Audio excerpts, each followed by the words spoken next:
So today we are wait. So today we are going to do fundamental concepts of cost और we are going to go little fast here. ठीक है, chapter छोटा है तो हम लोग कोशिश करेंगे इसको एक या दो वीडियो के अंदर खत्म करने का. ठीक है, तो we are going to go little fast. तो अगर किसी को थोड़ा सा प्रॉब्लम है तो थोड़ा मैनेज करे क्योंकि सिलेबस भी कंप्लीट करना है और इसमें जो इंपॉर्टेंट चीज है वो तो हम लोग अच्छे से करेंगे, उस पर टेंशन लेने का बात नहीं है बिल्कुल से. ठीक है, तो सबसे पहले बात करेंगे फंडामेंटल कंसेप्ट ऑफ कॉस्ट की. ठीक है, तो व्हाट इज कॉस्ट? कॉस्ट का मतलब होता है खर्चा, है ना. कोई भी चीज बनाने का हम लोग का कॉस्ट होता है. ठीक है, तो कॉस्ट भी हम लोग बहुत तरह के कॉस्ट होते हैं, हम लोग जानबूझ के इसको सेग्रीगेट करते हैं जिससे हम लोग को पता चले कि कौन सा कॉस्ट हमारे लिए नुकसानदेही हो सकता है. ठीक है, तो मालूम है तुमने देखा होगा अंग्रेज लोग जब आए थे ना, अंग्रेज लोग, तो उन्होंने बहुत बड़ी बड़ी बिल्डिंग बनाई. ठीक है, पर उसकी बिल्डिंग को हम लोग मेंटेन भी नहीं कर पा रहे ना. बहुत सारे जो अंग्रेज लोग की बिल्डिंग्स है उसको हम लोग मेंटेन भी नहीं कर पा रहे क्योंकि उसका मेंटेनेंस कॉस्ट बहुत ज्यादा था. ठीक है, समझ में रहा है. तो बोलो बहुत बड़ी फैक्ट्रीज होती है ना, उनको सबसे बड़ा प्रॉब्लम होता है उनका फिक्स्ड कॉस्ट. बड़ी बड़ी फैक्ट्रीज को, मतलब जैसे अभी देखो चाइना का एग्जांपल मैं तुमको दिखा रहा हूँ. चाइना ने, तो तुम लोग पता है चाइना में तो बहुत सारी इंडस्ट्रीज होंगी, आया ना? हाँ सर. होंगे ना. अब उन्होंने जितनी अपना अब इंडस्ट्री में, अगर उन्होंने तो बहुत सारा पैसा लगाया हुआ है, उन्होंने इंफ्रास्ट्रक्चर बनाया हुआ है, उन्होंने इंडस्ट्री का शेड बनाया होगा, मशीन्स लगाई होंगी. ठीक है, अब तो इमेजिन करो अगर किसी कारण लोग कंट्रीज उनको ऑर्डर नहीं दे. ठीक है, उनको कोई ऑर्डर नहीं मिलेगा, सपोज करो, तो ऑर्डर नहीं मिलेगा तो क्या होगा? उनकी वो जो जगह है, प्रॉपर्टी, वो तो वापस नहीं आने वाली ना, वो तो पैसा लग गया, आया ना. तो वो अगर उनको उनको काम नहीं मिलेगा तो उनका जो ऑलरेडी जो कंस्ट्रक्शन किया हुआ मकान है या जो बिल्डिंग है, जो मशीनरी है, वो पैसा तो डूब गया ना, उसका तो पैसा निकलेगा नहीं, है ना. तो फिक्स्ड कॉस्ट जो होता है ना, वो आदमी को ले डूबता है. क्या समझे आपको? फिक्स्ड कॉस्ट वो कॉस्ट होता है जो आपको लगेगा ही लगेगा, जो आपका एक बार लग गया. ठीक है, और वेरिएबल कॉस्ट वो होता है जो यूसेज के ऊपर डिपेंड करता है. अब तुम देखो अभी कोविड के टाइम पे क्या हुआ, बहुत सारे लोगों की दुकानें थी. ठीक है, तो किन लोगों की दुकान थी रेंट पे और किसी की थी ओन्ड. ठीक है, तो जो रेंट वाले थे उनको तो रेंट देना ही पड़ेगा, पर उनको इनकम हो रहा है जीरो. जिनकी ओन्ड है उनको तो फायदा है कि उनकी खुद की दुकान, उनको कुछ देना नहीं है. ठीक है, तो जो बेचारे रेंट पे, उनकी तो बैंड बज गई ना, क्योंकि उनको तो भाई अब पैसा देना ही पड़ेगा और उनका कोई इनकम हो नहीं रहा. ठीक है, तो फिक्स कॉस्ट एक ऐसा कॉस्ट होता है जो आपका पैसा लग गया है, अब आप उसका कुछ कर नहीं सकते, वो लग गया पैसा. ठीक है, तो चाइना अगर उसको ऑर्डर नहीं मिला, चाइना को अगर सेल नहीं हुई, चाइना से अगर लोग माल लेना बंद कर देंगे, तो उन्होंने जितना रुपया लगाया हुआ इंफ्रास्ट्रक्चर में सारा डूबेगा, है ना, वो तो निकलेगा नहीं. और वो उनको बहुत जल्दी डुबा देगा. वो क्या कर सकते हैं, लेबर को माइनस कर सकते हैं तो उसको सैलरी नहीं देना पड़ेगा, इलेक्ट्रिक का बिल बंद कर देंगे, वो सब तो ठीक है, वो वेरिएबल कॉस्ट है, उसको पकड़ लेंगे. पर फिक्स कॉस्ट, जो पैसा लग गया उसका क्या, वो तो लग गया, वो तो डूबेगा.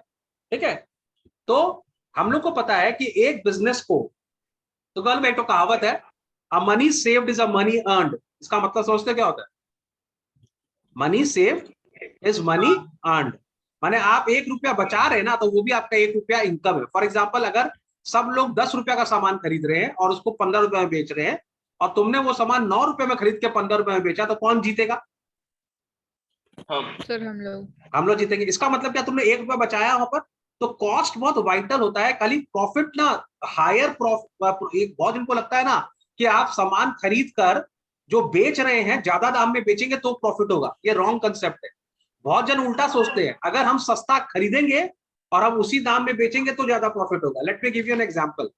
ठीक है, मान लो कि तुम लोग जो हो, एक आदमी है जो पूरा बाजार, मार्केट सपोज करो, मार्केट क्या करता है, मार्केट 10 रुपीज में सामान खरीदता है. ठीक है, और उसको 15 में बेचता है. ठीक है, एक भाई साहब है, उनका दिमाग ज्यादा चलता है, वो क्या करते हैं, वो 9 रुपए में खरीदते हैं. ठीक है, और बाजार में 14 रुपीज में बेचते हैं. ठीक है, समझ में आ रहा? अब तुम लोग का सब 9 रुपीज में क्यों खरीदता है, उसका रीजन ये है क्योंकि वो 14 में खरीदता है, उसका सेल सपोज करो 100 यूनिट्स हो रहा है, तो बाकी लोग का सेल कम होगा ना उससे, क्योंकि उसका तो महंगा है, जिसका सस्ता उसका ज्यादा सेल होगा, है ना. सपोज कर लो बाकी लोग का सेल हो रहा है 60 यूनिट्स, उसका सेल हो रहा है 100 यूनिट्स. वाई? बिकॉज उसका माल सस्ता है. तो जब उसका सेल अच्छा होगा तो पेमेंट भी अच्छा करेगा ना, है ना. जब सेल होगा तो उसके पास पेमेंट भी होगा करने के लिए, तो वो अपना परचेजर को पेमेंट भी करेगा. तो क्योंकि वो परचेजर को जल्दी पेमेंट करता है, तो परचेजर उसको 1 रुपया सस्ता दे देता है ना. तो किसका फायदा हो रहा है? इसका फायदा हो रहा है ना, क्योंकि ये ज्यादा यूनिट बेच रहा है. समझ में आ गया? तो खाली महंगा बेचने से प्रॉफिट नहीं होता है, सस्ता बेचने से भी प्रॉफिट होता है, प्रोवाइडेड आप सस्ता खरीदे. ठीक है, तो जनरली बिजनेसमैन लोग कौन होशियार होते हैं? जो सस्ता खरीदते हैं, सस्ता बेचते हैं, ठीक है। तो मैं तुमको क्यों बता रहा हूं, क्योंकि इसका पहला ही पैराग्राफ में लिखा है कि प्रॉफिट और loss is the difference between total cost and total revenue of the business. Therefore, clear understanding of cost and revenue is necessary for profit planning and control. माने हम लोग का बिजनेस में तभी प्रॉफिट होगा जब हमको दोनों एस्पेक्ट समझ में आए, कितना में बेचना है और कितना में खरीदना है। एक बिजनेसमैन को मालूम होना चाहिए कि कॉस्टिंग क्या है, जानता है। जो बिजनेसमैन अपने कॉस्टिंग को स्टडी नहीं करते, अपने कॉस्ट को स्टडी नहीं करते, वो जनरली हमेशा लॉस में होते हैं, ठीक है। The term cost generally means the amount of expenditure, actual or notional, incurred or attributed to a given thing. However, the term cost cannot be exactly defined. Its interpretation depends upon the nature of the business or industry, the context in which it is used. तो cost का basically मतलब क्या होता है? हम कितना expenditure incur कर रहे हैं एक चीज के ऊपर में, ठीक है। In a business where selling and distribution expenses are quite nominal, the cost of the product may be determined without taking into account the selling and distribution overhead. On the other hand, in a business or industry where selling and distribution expenses are very high, cost cannot be calculated accurately without considering selling and distribution overhead. यहाँ पे बोलने का मतलब है, मान लो एक business है, उसका सेलिंग एंड डिस्ट्रीब्यूशन के ऊपर खाली 10% खर्चा है, ठीक है। तो वो लोग हो सकता है कॉस्ट 10% तो ज्यादा होता है, 1% खर्चा है, तो वो लोग हो सकता है कॉस्ट के ऊपर selling and distribution charge add नहीं करे। लेकिन कोई दूसरा बिजनेस है जो बिना सेलिंग एंड डिस्ट्रीब्यूशन के या एडवर्टीजमेंट के नहीं हो सकता, तो हमको उसमें वो कॉस्ट ऐड करना होगा। फॉर एग्जाम्पल, टाटा वाला लोग का ना जो एडवर्टीजमेंट है वो उनका टोटल बिजनेस का 1% है, तो उनको इतना फर्क नहीं पड़ता। लेकिन कोल्ड ड्रिंक वालों लोग का जो एडवर्टीजमेंट है वो उनके पूरे बिजनेस का 50% है, तो उनको फर्क पड़ता है कि नहीं। कौन सा चीज आपके लिए क्या, फॉर एग्जाम्पल हम लोग का कोचिंग सेंटर में इंटरनेट एक बहुत बड़ा खर्चा है ना, क्योंकि नेट लगेगा, बिना नेट के तो काम ही नहीं होगा। तो नेट का खर्चा हमको पकड़ना पड़ेगा, है कि नहीं। लेकिन हम जो अपने बच्चों को पानी पिलाते हैं दैट इज नेग्लिजिबल, है ना। पानी का तो चार रखा है, कितने का आता है, दैट इज, उसका तो कॉस्ट पकड़ने का जरूरत भी नहीं है, वो दैट इज नेग्लिजिबल। लेकिन हम क्या नाम है, हमको लेकिन वाईफाई का खर्चा पकड़ना पड़ेगा, because that is a major expenses आज के डेट में ऑनलाइन के टाइम। समझ में आ रहा बात को। तो हर बिजनेस के हिसाब से आपको अपना कॉस्ट चेक करना पड़ेगा कि कौन सा चीज आपको लेना है, कौन सा आपको नहीं लेना है। ओके। आज नेट बाबू, वैसे तो आजकल नेट बहुत, इतना पैसा लेने के बाद भी परेशान ही कर रहे हैं, है ना। इसको हमने ज्यादा कर दिया तो नीचे चला गया, वो करो तो ऊपर चला जाए, क्या आदमी है भाई। चलो आगे, कहाँ से रीड है, किसके पास है बुक है, बुक से कोई पढ़ेगा। हाँ सर है। हम बहुत आगे चले गए क्या।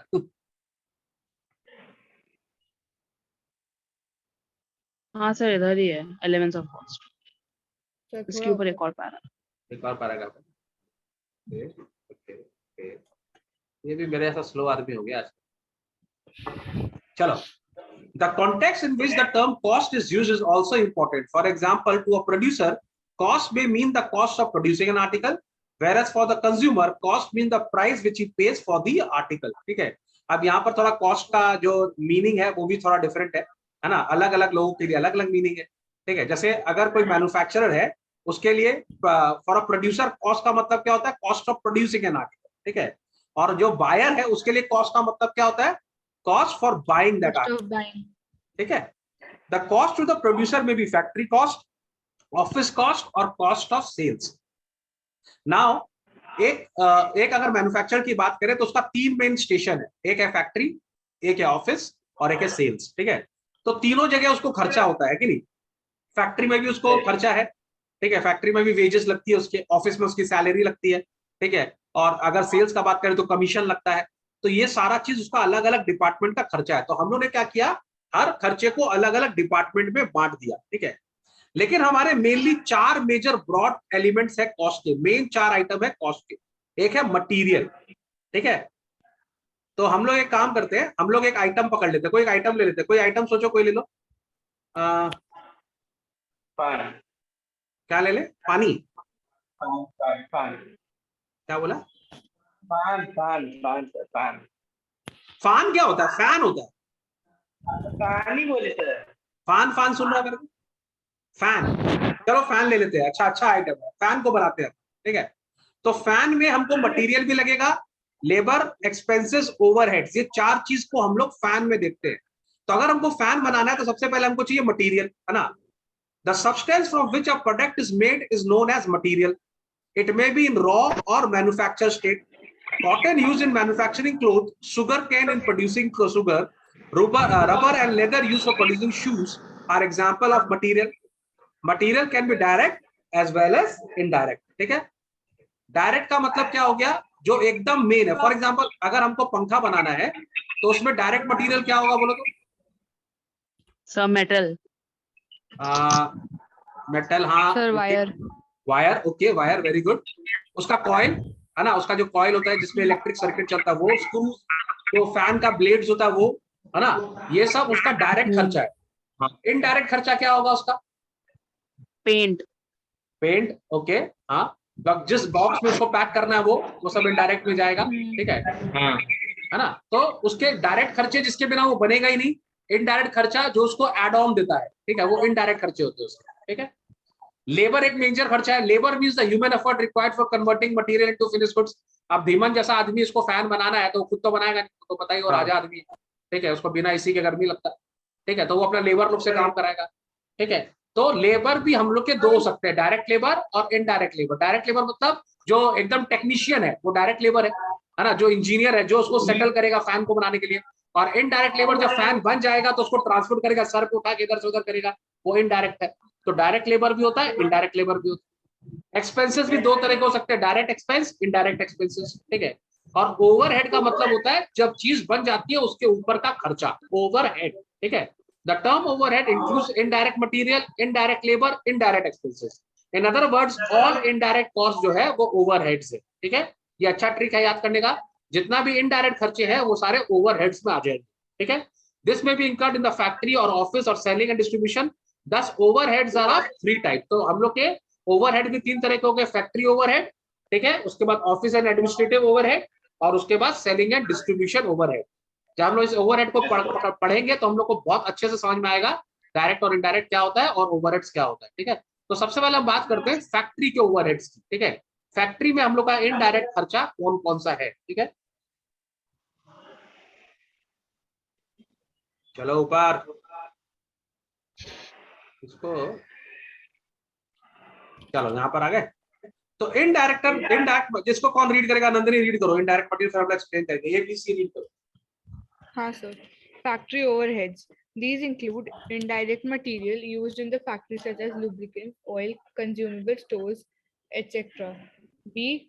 Indirect labor such as gatekeeper's salary, timekeeper's salary, work manager's salary, etc. C. Indirect expenses such as factory rent, factory insurance, factory lighting and etc.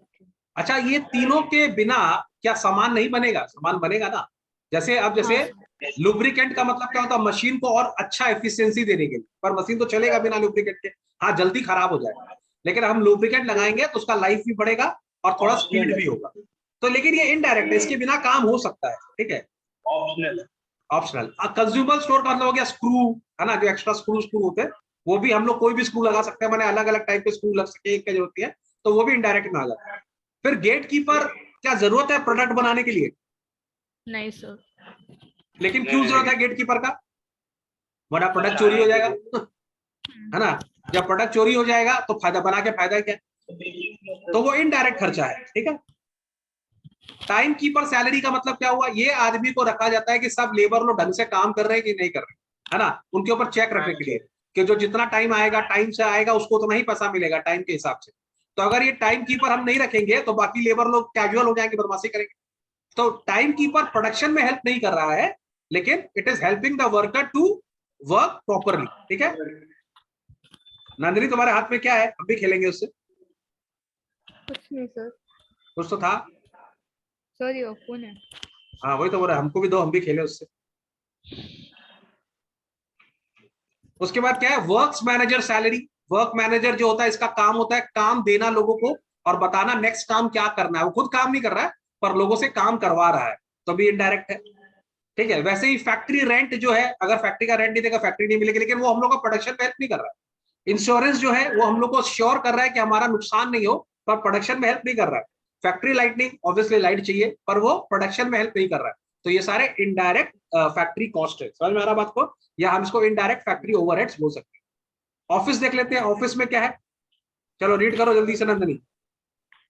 Office and administrative overheads. These include A. Indirect material used in the office such as printing and stationery material, brooms and dusters, etc. B. Indirect labor such as salaries payable to office manager, office accountant, clerks, etc.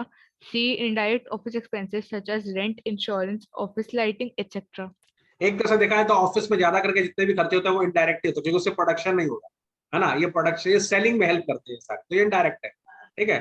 तो जैसे झाड़ू मारना, झाड़ू, अगर झाड़ू तो factory में भी इनडायरेक्ट ही है, उससे प्रोडक्शन तो होगा नहीं, ठीक है। ये सैलरी जो हम दे रहे हैं, मैनेजर को दे रहे हैं, अकाउंटेंट को दे रहे हैं, अकाउंटेंट क्या करता है, हिसाब किताब रखता है, जो माल बनाया उसको बेचा, तो ये भी डायरेक्टली प्रोडक्शन को हेल्प नहीं कर रहा, ठीक है। वैसे ही रेंट, इंश्योरेंस, ऑफिस सब इनडायरेक्ट है, ये ऑफिस के जितने खर्चे होते हैं वो जनरली इनडायरेक्ट ही होते हैं, ठीक है। सेलिंग एंड डिस्ट्रीब्यूशन ओवरहेड, ये इसका क्या मतलब, जल्दी से रीड करेंगे। Selling and distribution overheads. These include A. Indirect materials such as packing material, printing and stationery material used for selling and distribution, etc. B. Indirect labor such as salaries of sales manager and salesmen. C. Indirect expenses such as rent and insurance of sales office and advertising expenses, etc. ठीक है, समझ में आ गया। तो ये सारा भी selling distribution में सारा इनडायरेक्ट है, प्रोडक्शन से रिलेटेड नहीं है, ठीक है। अब हम एलिमेंट्स ऑफ कॉस्ट पे जाएंगे, तो हमारे तीन मेन होते हैं, direct material, direct labour, direct expense, और फिर आता है ओवरहेड, ठीक है। ओवरहेड में क्या जाता है, indirect factory overheads, indirect office and administration overhead, और indirect selling and distribution overhead. समझ में आ गया बात को। तो इसको हम लोग बोल सकते हैं indirect material, indirect labour, indirect expense. तो ये जितना भी इनडायरेक्ट है ना, ये ओवरहेड्स में जाता है। समझ में आ गया बात को। तो पहले हम क्या बोल सकते हैं, डायरेक्ट मटेरियल क्या है, डायरेक्ट लेबर क्या है, डायरेक्ट एक्सपेंस क्या है, उसके अलावा में जो जो ओवरहेड्स है वो सारे इनडायरेक्ट है, indirect material, indirect labour and indirect expenses, ठीक है। कोई प्रॉब्लम? No, sir. नहीं सर। चलो, वेरी गुड। अब हम लोग आ जाते हैं नीचे, क्लासिफिकेशन ऑफ कॉस्ट के बारे में, ठीक है। ये थोड़ा सा इंटरेस्टिंग हो सकता है, ठीक है।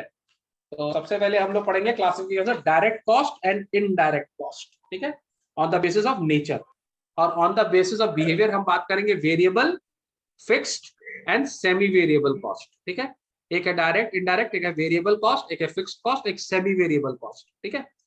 तो सबसे पहले हम बात करेंगे डायरेक्ट कॉस्ट की, ठीक है। हम लोग को मेरे ख्याल से on the basis of control और अदर कॉस्ट आ रहा है, लेकिन ठीक है, इसमें हम लोग को ये सन कॉस्ट, शटडाउन कॉस्ट, ये एग्जाम में बहुत पूछता है, अपॉर्चुनिटी कॉस्ट, आउटले कॉस्ट, इस सबको हम लोग एक एक बार रीड करके समझ लेंगे, ठीक है। तो बेसी बड़ा नहीं होगा, ये जल्दी जल्दी करेंगे, हो जाएगा, बेसी नहीं समझने का। तो classification cost on the basis of nature, direct and indirect cost, ठीक है। चलो जल्दी से रीड करेंगे, कौन रीड करेगा? करो Nandini. Direct and indirect cost, material, labor, and other expenses which are directly or easily traceable to a product, service, or job are known as direct costs. In the production of an article, materials are purchased, wages are paid to the workers, and certain other expenses are incurred directly. All these take an active and direct part in the manufacture of a product and are therefore called direct costs. These costs have a direct relationship with a product, process, or department of the firm. These costs can directly and definitely identified with a particular unit of output. For example, the cost of an engine and coaches can be directly identified with a particular train. इसको हम समझ सकते हैं कि direct cost वो direct cost होता है जिसके बिना कोई काम होगा ही नहीं, जो मटेरियल बनेगा ही, माने वो उससे डायरेक्टली रिलेटेड। अगर वो नहीं होगा तो मटेरियल भी नहीं होगा, है ना। फॉर एग्जांपल, अगर हमको ट्रेन बनाना है तो इंजन बनाना ही पड़ेगा, कोचेस बनाने ही पड़ेंगे, वो सब डायरेक्ट कॉस्ट होगा, वो बनाएंगे नहीं तो होगा नहीं, ठीक है। तो ये डायरेक्ट कॉस्ट है, ठीक है। तो डायरेक्ट कॉस्ट क्या इंक्लूड करता है? All material which becomes an integral part of the finished products and which can be conveniently assigned to specific physical units of the finished product is known as direct material, process material. Woods used in making furniture, ठीक है। अब जैसे हमको furniture बनाना है लकड़ी का, और लकड़ी है ही नहीं मेरे पास, तो क्या फर्नीचर बनेगा? नहीं सर। तो कॉस्ट ऑफ फर्नीचर में जो लकड़ी का कॉस्ट है, वुड का जो कॉस्ट है, वो डायरेक्ट कॉस्ट, कॉमन सेंस का बात, हाँ, है ना। अगर हमको शुगर बनाना, तो शुगर बनता है शुगर केन से, तो शुगर केन तो खरीदना पड़ेगा ना भाई साहब, कि तोड़ेंगे बगीचा से जाके, शायद तोड़ भी सकते हैं अगर आपका खेत है तो, लेकिन अगर आप बाहर से लोगे तो शुगर केन का जो खर्चा है वो डायरेक्ट, ठीक है। अगर हमको कॉटन टेक्सटाइल मिल लगाना है तो कॉटन तो खरीदना ही होगा भाई साहब, तो कॉटन मेरा डायरेक्ट खर्चा है, ठीक है। क्रूड ऑयल अगर हमको चाहिए ही ना, डीजल और पेट्रोल के लिए क्रूड ऑयल चाहिए हमको, तो क्रूड ऑयल का जो खर्चा है वो डायरेक्ट, ठीक है। डायरेक्ट लेबर कौन होता है? Labour which takes part in active and direct part in the production of a particular commodity is known as a direct labour, ठीक है।